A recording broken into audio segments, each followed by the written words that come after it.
Baik, terima kasih pemirsa, Anda masih bersama program Dialog Khusus yang membahas tema yang sangat menarik sekali, Uniska Kediri melawan pandemi. Tapi sebelum kita mengarah untuk melihat lebih jauh bagaimana aktivitas mahasiswa dan juga para Bapak Ibu dosen ataupun dari pihak kampus beraktivitas selama masa pandemi ini, kami akan mengulas lebih lanjut lagi. Kalau tadi sebelumnya sudah disampaikan oleh Pak Ali selaku Rektor Uniska Kediri terkait dengan beberapa fakultas dan juga program studi tadi Pak ya? Iya, tadi kurang satu, Fakultas Ekonomi. Oh, oke.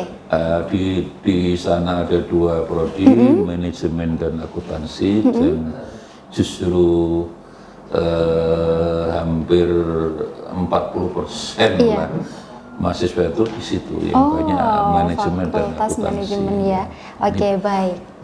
Kalau ini juga sudah banyak yang memilih bahwa di Uniska sendiri tidak hanya mahasiswa yang fokus belajar, tapi ada juga yang fokus untuk bekerja dan belajar. Iya, itulah ya, kita istilahnya ada yang non reguler, itu kuliahnya sore, tidak tiap hari.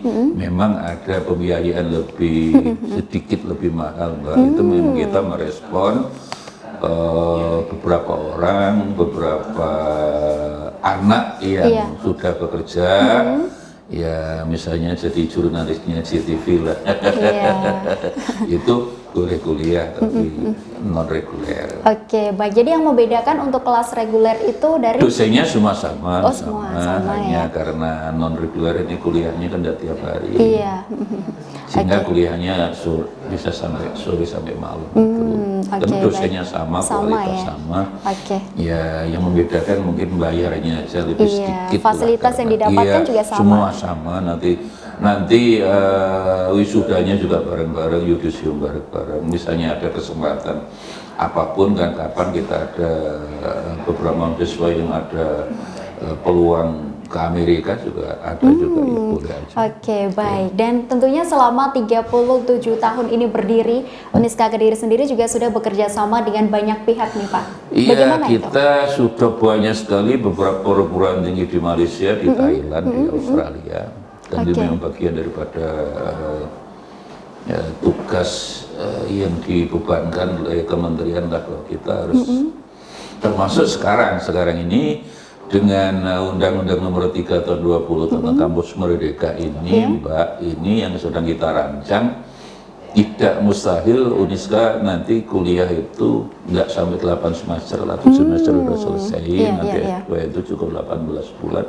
Karena dengan undang-undang itu dimungkinkan ada akselerasi, sehingga ada beberapa penyederhanaan kurikulum. Kita sudah mulai mencoba begitu. Iya, baik. Ini tentunya tawaran baru ini ya, kepada mahasiswa. Ini yang mungkin belum ada kampus yang lain, tapi kita sudah mulai merancang, sudah bentuk tim, sehingga kalau tahun depan itu sudah kita bisa laksanakan untuk masuk tahu yang akan datang, karena itu blueprintnya sudah kita rencanakan nanti jadi 7 semester lah udah selesai, kemudian S2 itu juga nggak sampai 4 semester. Di luar negeri itu kan college itu S1 hanya 6 semester, kemudian S2 itu hanya 18 bulan.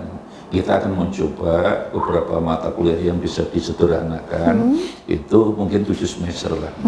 Untuk S2-nya kita akan mencoba cukup dengan 18 secepatnya bulan begitu ya. Oke, baik. Kalau untuk kerjasama sendiri tadi sudah disebutkan ya beberapa di negara lain. Nah, untuk bentuk kerjasama sendiri juga sendiri, kerjasama dengan di dalam negeri banyak.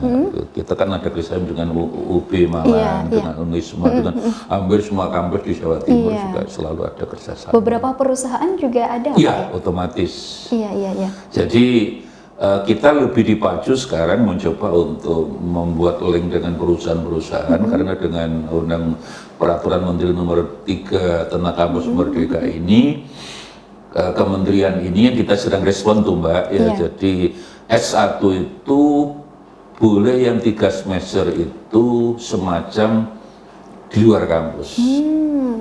Nah, disitulah yang sedang kita respon. Hanya yang dari kementerian ini yang sedang kita renungkan ulang, bahwa kalau model kementerian itu kan ya 1 semester untuk praktek, yang 2 semester boleh ngambil prodi yang lain. Lah kami nampaknya tidak, jadi 3 semester nanti ya lebih banyak untuk praktikum.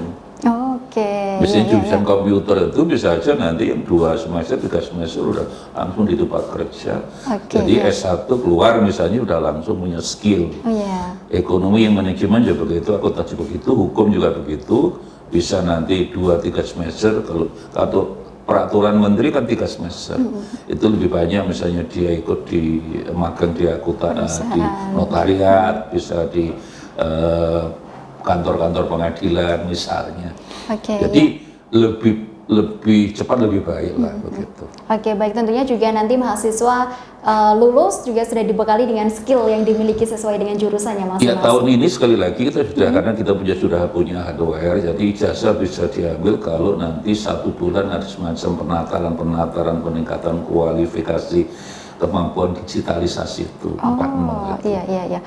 Baik, luar biasa sekali. Kalau untuk kerjasama sendiri selama ini, kalau dari mahasiswa sendiri seperti apa Pak? Studi banding atau mungkin magang seperti itu? Iya, jadi masing-masing fakultas kayak di ekonomi misalnya kan ada mini bank, bersama dengan berbagai bank, baik bank syariah, yang tidak syariah, BNI, BRI, Mandiri itu semua sudah punya kerjasama bareng-bareng. Dan itu tentunya apalagi pertanian itu kita juga punya kerjasama dengan IPB misalnya juga ya. Kita sedang meningkatkan sekolah pertanian rakyat itu nanti akan menjadi proyek besar, sehingga dengan demikian di samping menambah skill mahasiswa juga langsung bisa memberdayakan masyarakat. Betul sekali. Dan pastinya untuk program-programnya sendiri juga banyak ya, selain tadi magang, kemudian lagi ada juga program-program yang lain untuk mengasah skill tadi sebelum lulus. Iya, itu yang sedang selama ini sudah berjalan baik, tapi akan kita lebih tingkat lagi intensitas dan kualitasnya. Problem besar sekarang itu memang lulus S1 itu kadang terlalu teoritis.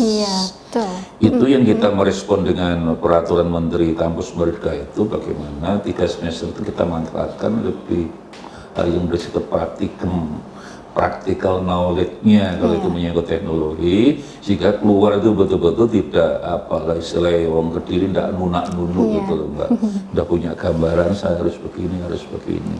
Jadi kita ini memang kita merespon UNESCO, Pak. UNESCO itu 4 pilar pendidikan ini yang nampaknya lupa kita perhatikan.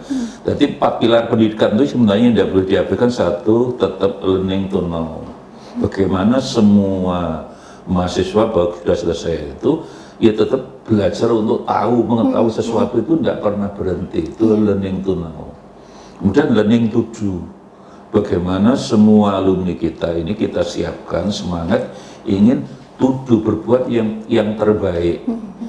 Demikian juga learning to be, menjadi misalnya dia jadi pengusaha yang baik, misalnya dari fakultas pertanian menjadi petani yang baik, jadi agrobis misalnya dia pengusaha yang menyangkut pertanian yang baik, hukum juga menjadi polisi yang baik, menjadi jaksa yang baik misalnya.